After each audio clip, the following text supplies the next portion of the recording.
kerajaan mengambil maklum pendirian Tun Dr. Mahathir Mohamad untuk tidak meneruskan sesi temu bual saksi bersama jawatan kuasa kecil Thought of Misfeasance di Jabatan Peguam Negara.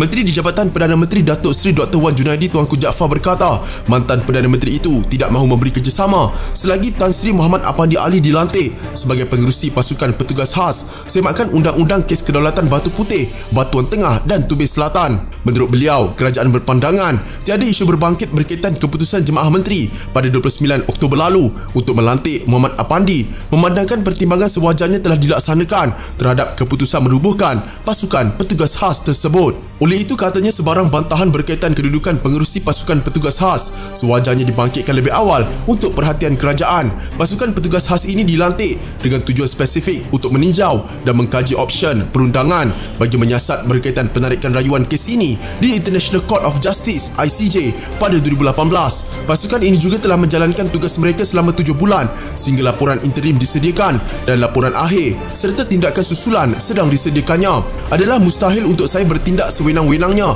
tanpa sebarang justifikasi untuk mengeluarkan Muhammad Apandi sebagai pengerusi apabila Jemaah Menteri membuat keputusan, katanya dalam kenyataan kepada media. Menurut Dr. Wan Junaidi, pasukan khas itu hanya hendak mendengar dan mendapatkan pandangan mengenai situasi pada 2018 apabila Kerajaan Pakatan Harapan menarik balik rayuan kes itu di ICJ. Katanya Mahathir sudah sedia maklum pelantikan itu oleh Jemaah Menteri dan beliau sebenarnya boleh menolak untuk hadir ke sesi pagi di Jabatan Peguam Negara. Keputusan itu, ujarnya, telah mengejutkan panel pelembu bual dan perkara-perkara yang sepatutnya dapat dikongsikan oleh beliau tidak dapat diperolehi oleh PPK. Dalam hal ini, Dr. Wan Junaidi menyatakan kekecewaannya dengan tindakan Mahathir yang tidak memberi kerjasama. Bagaimanapun, beliau menegaskan pasukan petugas khas akan meneruskan komitmen dan tanggungjawab untuk menghasilkan laporan akhir seperti mana yang dirancang. Ini selaras dengan tujuan penubuhannya, iaitu untuk meneliti hala tuju berhubung kes kedaulatan Batu Putih, Batuan Tengah dan Tubis Selatan serta keputusan kerajaan pada tahun 2018 untuk menarik balik permohonan semakan dan permintaan tafsiran kes kedaulatan